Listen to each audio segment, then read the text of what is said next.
Bom dia, boa tarde, boa noite, pessoal. Tá aqui com esse módulo aqui. O booster 1200 watts.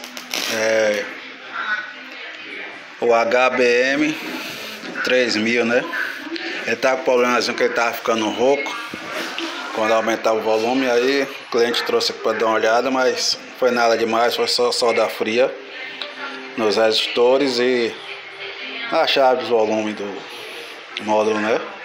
Mas já ajeitei ele aqui, já tá pronto. Eu só queria passar essa dica para vocês e avisar para vocês que em breve eu tô postando mais vídeos aí para vocês, que eu tava sem celular para gravar, mas tá tudo bem agora. Eu tá passando umas dicas para vocês aí de concertos, né, de rádio, módulo, TV, e para vocês não ter que estar pagando sempre para estar fazendo, né? Porque às vezes é uma besteirazinha, a pessoa tem que pagar, como no caso desse daqui também. Aí eu vou estar postando para vocês. Tô com uma TVzinha aqui também que eu vou estar em breve postando o vídeo dela para vocês. Ela tá congelando a imagem, ok? Aí eu vou ligar ele aqui para vocês verem como ele tá.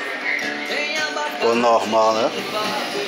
Deixa eu aumentar um pouco o volume dele aqui pra vocês verem.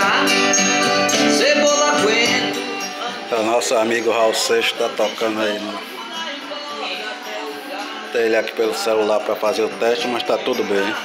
Então é isso, pessoal. Espero que vocês se inscrevam no canal, né? Deixa o like e em breve estarei postando mais vídeo para vocês.